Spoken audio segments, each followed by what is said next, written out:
The Ohio State Buckeyes went from looking like the most dominating team in the Big Ten to just a really, really, really good team in the Big Ten that's flawed after Saturday's loss to Oregon. So, what's next for Ryan Day and the Buckeyes? We'll talk about it right here. Locked On Big Ten starts now.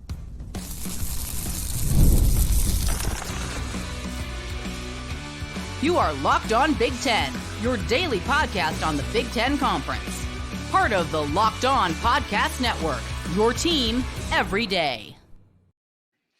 Welcome to Locked On Big Ten. I'm Craig Shemon, coming up on 40 years as a sports talk show host and play-by-play announcer. And I want to thank you for making us your first listen every day, especially you everydayers out there. We are free and available wherever you get your podcasts and on YouTube, part of the Locked On Podcast Network, your team every day.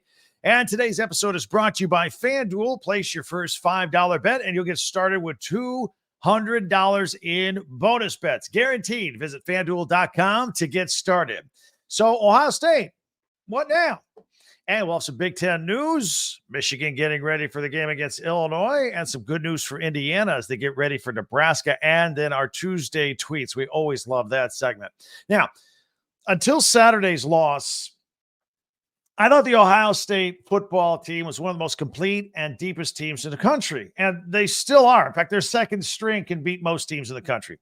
No question.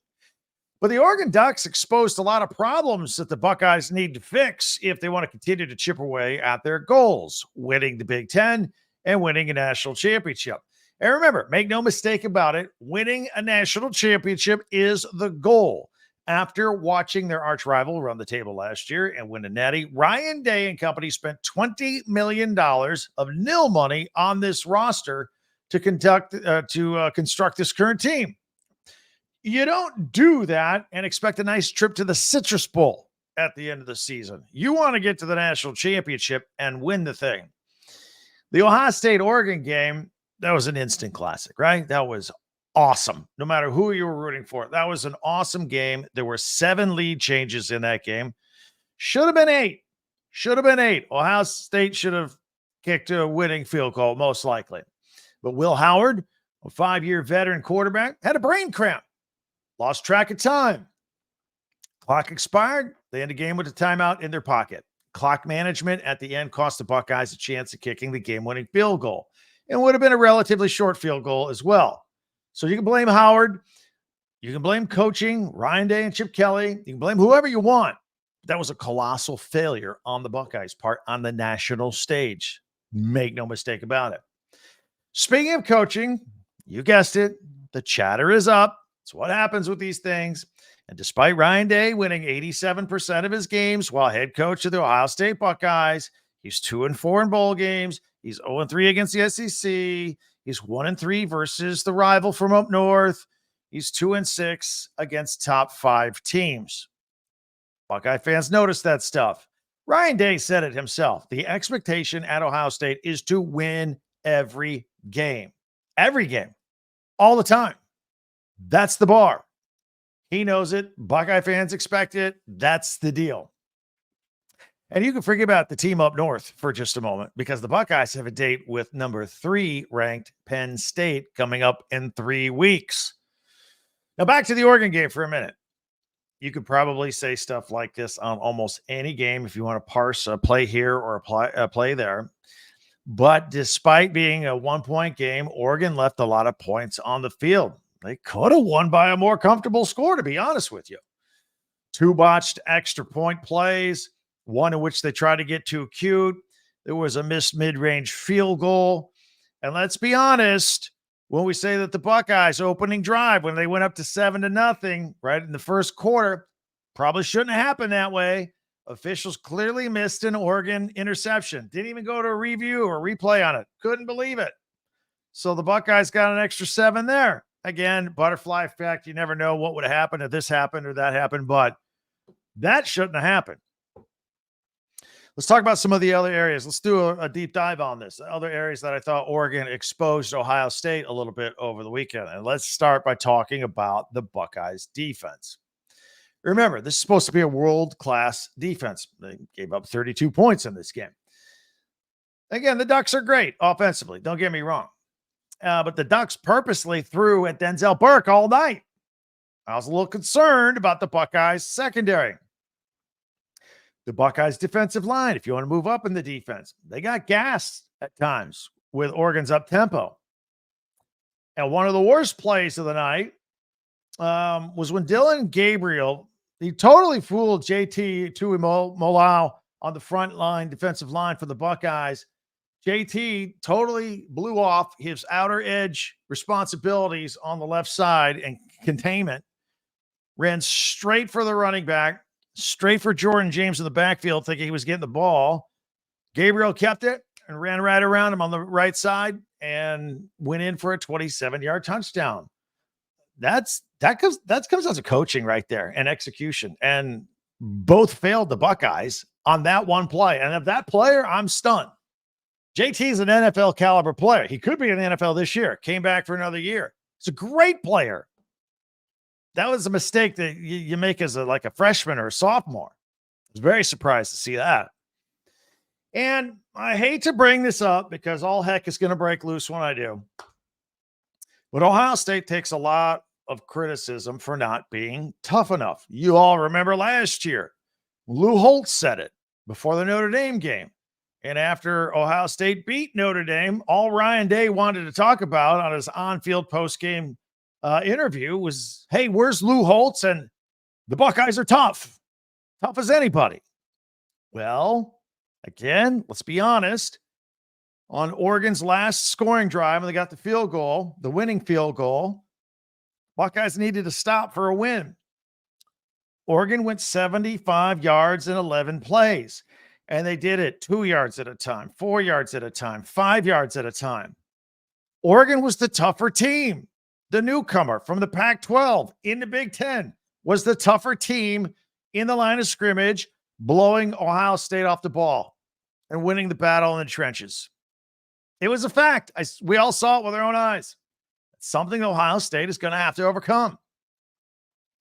Now, the problems I've mentioned are typically not discovered or exposed in early season games against Akron or Western Michigan or Marshall, but the rest of the schedule is coming. And I have no doubt that Ohio State is getting into the playoffs. Don't get me wrong. I mean, we're kind of splitting hairs here. We're talking about a team that is still, in my mind, going to the playoffs.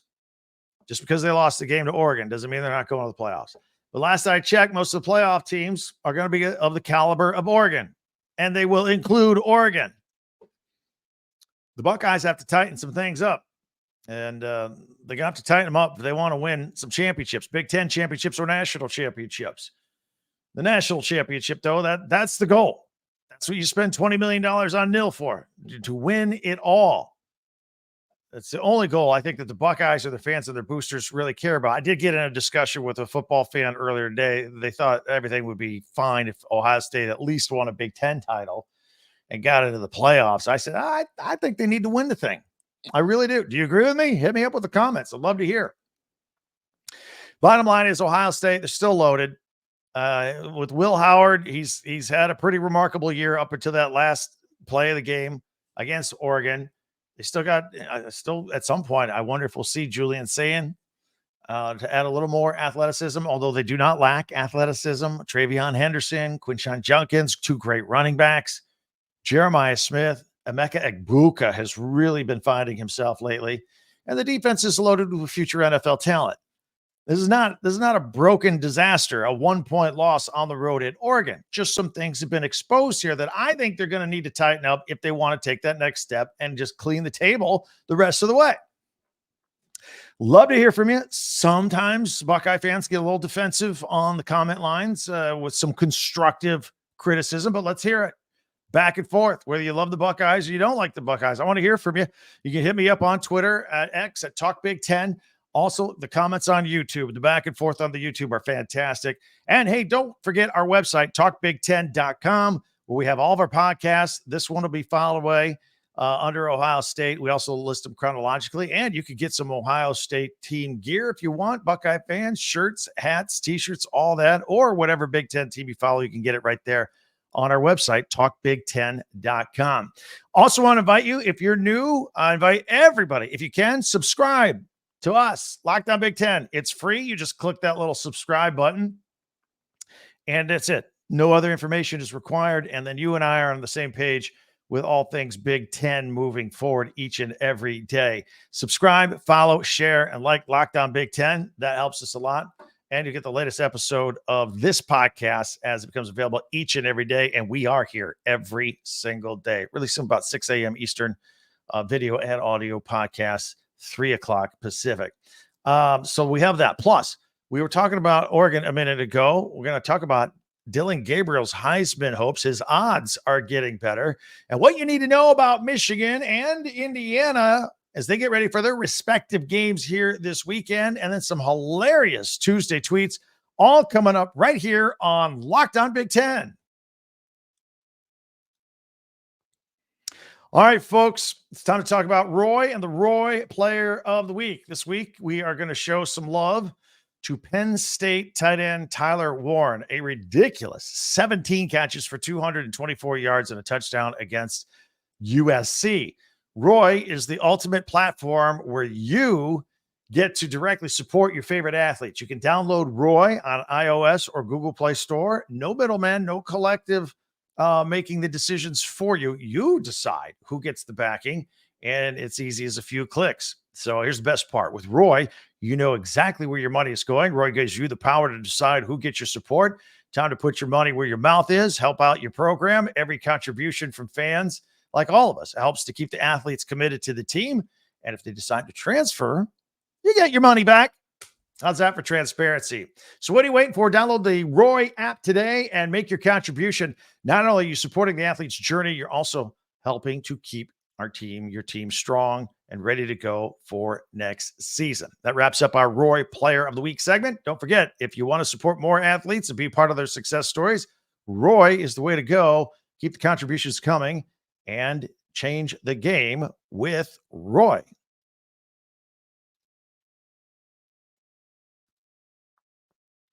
Well, thank you for making Locked On Big Ten your first listen each and every day. You everydayers out there especially. Meanwhile, be sure to subscribe on YouTube, share, follow, and like Locked On Big Ten, your team every day. And don't forget our website, talkbig10.com. Well, with everyone still talking about Oregon's win over Ohio State on the national stage, Oregon quarterback Dylan Gabriel certainly helped his Heisman Trophy chances. He threw for 341 yards and 2 touchdowns in front of everybody on national TV. Also ran for 32 yards and another touchdown, that 27-yarder as well. So how are the odds shaping up in Vegas? All right, right now, Boise State running back Ashton Jeanty is still the clubhouse leader. He's at plus 175. But odds are getting better. He was plus 200. He's rushed for over 1,200 yards already this year and 17 touchdowns. Dylan Gabriel of the Ducks, second best odds at plus 400. He was plus 1,400 not too long ago. There's Miami's Cam Ward at plus 600. Colorado's two-way player Travis Hunter, who hurt his shoulder this weekend, at plus 800. And Alabama's Jalen Milroe at plus 1,000, just to list the top 5 odds. But Dylan Gabriel right there in the mix for a possible invite to New York City and maybe a Heisman Trophy. Quick peek ahead to Saturday. One of the big games in the Big Ten is Nebraska at Indiana. Nebraska at 5-1, Indiana at 6-0. The game's in Bloomington, and it'll be big noon on Fox. Big deal there. The Hoosiers also ranked, and Nebraska very much part of the mix here. Now, Huskers coach Matt Rhule spoke to the media. He's not surprised by Indiana's hot start.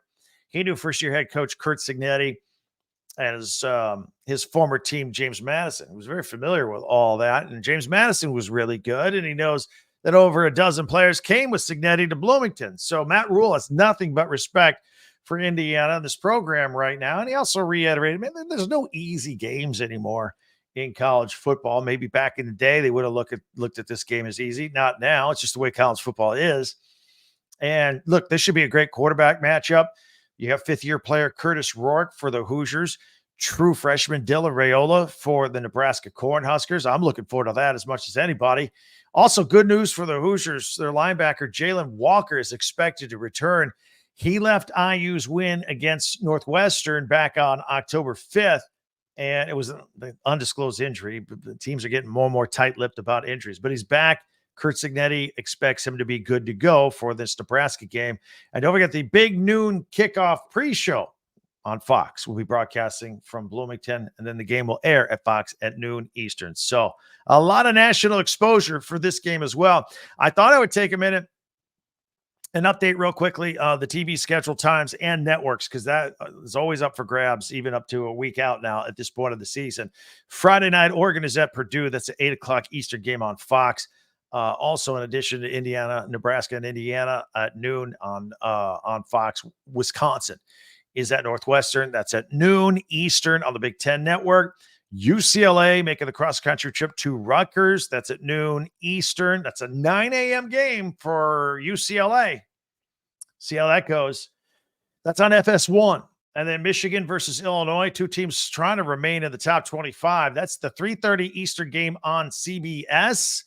We will broadcast our podcast live on our YouTube, Locked On Big Ten YouTube channel, little earlier than normal. Normally, we do it after the 7:30 Big Ten Saturday night game on NBC. We're going to do it after this 3:30 game on CBS. So we'll be on around 6:37 Eastern, 3:30, 4 o'clock Pacific time with our live reaction podcast. So hope you can join us for that. Meanwhile, USC is at Maryland. That's a 4 p.m. Eastern game on FS1. And the Big Ten Saturday night game on NBC is Iowa at Michigan State.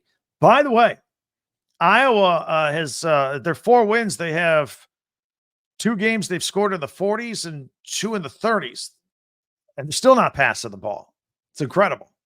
You can no longer just say, hey, take the under with Iowa anymore. They're putting points on the board. A minute ago, I just mentioned the Michigan-Illinois game. Michigan's coming off the bye. Sherrone Moore met with the media this week, and he said, look, it was a chance for us to clean up some fundamentals, get better at tackling. He spoke about quarterback Jack Tuttle's leadership. Sounds like the team's going to move forward with Tuttle at quarterback after he made his season debut at Washington this past week after being injured. He's a 7-year veteran, and he can pass better than the guys they have and get that offense moving. Alex Orji is still QB2, Davis Warren QB3 for the Wolverines. And in addition to working on fundamentals and fixing things up and shoring things up, Sherrone Moore said it was just important to get some rest, gave some guys some days off and some rest during that break as well. By the way, at the press conference, he was asked about Rod Moore. Remember, he injured himself in spring ball and looked like he was out for the year.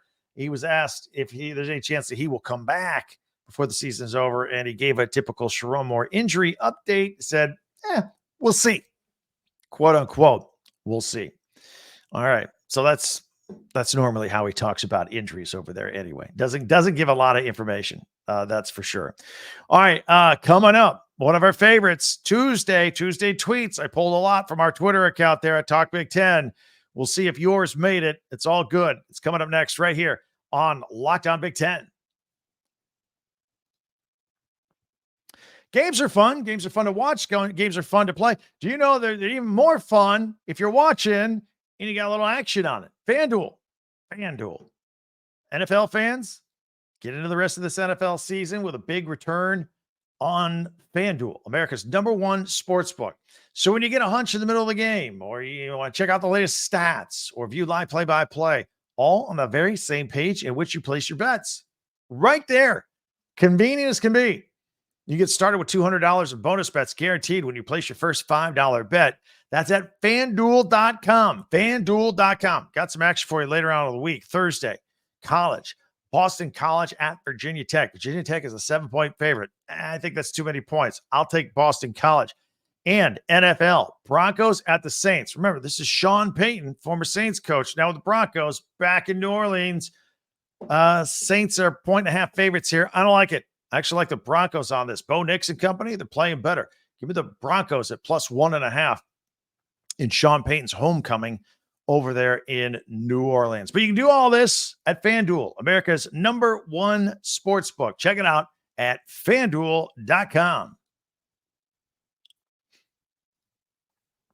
All right, at the end of the podcast, each and every day, we have a different feature that we rotate throughout the week. Tuesdays is always Tuesday tweets, so I want to pull these up. You can follow us on Twitter or X at Talk Big Ten. If you're audio only, I will describe them in detail as best as we can as we go full screen with them. But it's too bad if you're on audio only, you're missing this great picture This is from at Reddit College Football. It is a close-up face of the Oregon Duck mascot, which I think is one of the best mascots in all of college football. And he rides into Autzen Stadium on his motorcycle and all that. Here's a picture afterward as the crowd rushed the field and a close-up of him. And what's funny is it says, "Behold, the face of the Big Ten's premier program." Yes, the Duck. The Oregon Duck is the face of the Big Ten right now. I love that. Let's see what else we got. There's a lot of Oregon stuff here in the beginning. This is from at the I-5 corridor, which runs up and down the West Coast. It says, "New screensaver from the I-5 corridor. It is the Duck being lifted up by Oregon fans and carried throughout the field with his arms raised." Another great picture post-game from Saturday night. Here's another one from at Go Ducks, the largest crowd in Autzen Stadium history. Hashtag Go Ducks. Picture of the crowd, 60,129. I honestly didn't know they can get that many people in there. I know it's the loudest, but it's certainly not the biggest. I thought it was like 53, 55, 56. They jammed 60,000 in there. Must have been some standing room only, some yelling room only. I think it was. And here's one from at the real Don Thomas. It's a picture of the play I was referring to in the opening segment, in which Ohio State got credited for a catch, but Oregon actually intercepted this ball, and they didn't even review it, which I found shocking.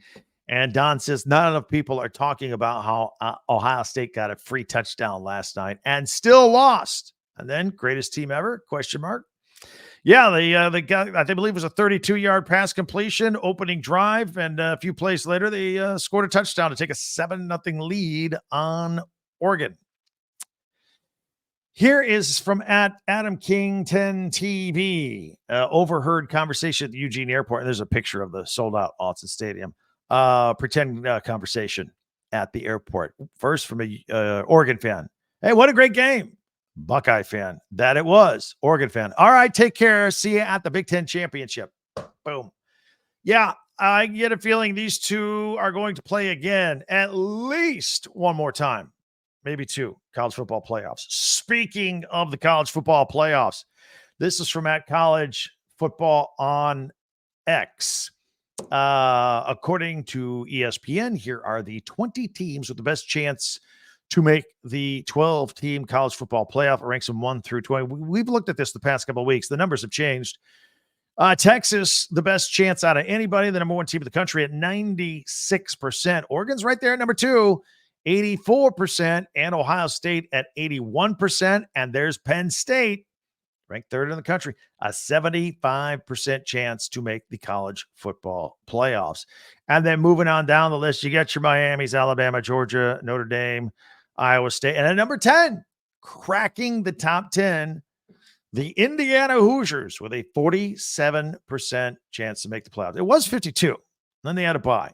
Then you have to ask yourself, is the Big Ten getting 3 teams in the 12-team field or 4 teams? If it's 4, Indiana has a much better chance. And look at that at number 18. Yes, that is not a typo. Army has a 25% chance to make the college football playoffs. What is going on in the world? That's unreal. Army and Navy, both ranked in the top 25. It's crazy. First time since 1960, by the way. All right, here is from at Penn State football. It is a picture of what used to be the Hollywood sign in Los Angeles. Last 2 weeks, Penn State has defeated UCLA at Penn State, and then they beat Southern Cal, USC, in Los Angeles. So they feel like they own Los Angeles. Why not replace the Hollywood sign with the Penn State sign on the mountains there in Los Angeles? Here's a picture from at Swanky Wolverine. It is a picture of former Michigan Wolverine Aiden Hutchinson next to a picture of the Pope. Aiden Hutchinson had a gruesome leg injury with the Lions this weekend, snapped his lower leg in half. And it says, we need some prayers for Hutch. Really bad leg injury. So there's the Pope and Aiden Hutchinson throwing it out there. Meanwhile, this is cool. This is from at UW, the Washington football. Notice where they are. They're at Iowa, right? They had a game against the Hawkeyes. You can see the crowd in the background. But as you know, at Iowa, when you go from the third quarter to the fourth quarter, all the players turn around and look at the children's hospital right there next to the stadium where all the kids are in the windows, and everybody in the stadium turns around and waves to them. And that includes the visiting teams. And I always think that's very cool. And here's a picture of Washington doing just that at UI Children's Hospital. I mentioned I mentioned Army. Did you know? And this is from at College Football on Fox. Here's a list of logos of two of the teams that have not trailed at any point this season out of all of college football. Indiana and Army, not only are they undefeated, they've never trailed in the entire season so far. How about that? How about that? Really? Here's another one from Swanky Wolverine. It's a box of Kleenex with the Ohio State logo on it. Kleenex releases new product for skyrocketing demand for tissues in the Columbus market. It's going to make a lot of people laugh. It's going to make a lot of people mad seeing that one, but I put it up there. Here's another shot of Oregon's Autzen Stadium with everybody rolling onto the field after the win. At Oregon Football posted this with the quote, "This is why you come to Oregon," unquote. That's a quote from Dan Lanning, by the way, their head coach. Hashtag go Ducks. Great atmosphere. Here's another one, Indiana football. Being very proud. They didn't even play last week, and they moved up in the rankings 2 spots. AP top 25, they're 16th. Coaches poll, they're 18th. They'll take it. And speaking of polls at Big Ten football, thoughts on the latest AP poll? Hashtag Big Ten football. So 6 teams in the top 24. Oregon now number 2. Penn State moves up 1 to number 3. Ohio State falls 2 to number 4. Indiana up 2 to 16. Illinois at 22, and Michigan hanging on at number 24. By the way, Illinois and Michigan play each other this weekend, so that should shake out a little bit. And those, my friends, are Tuesday tweets. Let me know what you think. Maybe I missed one. Send me another one. If you have some good ones, I'll put them on our Tuesday tweets each and every week. So that'll do it. We have a feature at the end of every podcast. Tuesdays is Tuesday tweets. Many ways for you to interact with me, of course, at Twitter or X, if you prefer, at Talk Big Ten. Don't forget our website, Talk Big Ten. That's the number 10, talkbig10.com.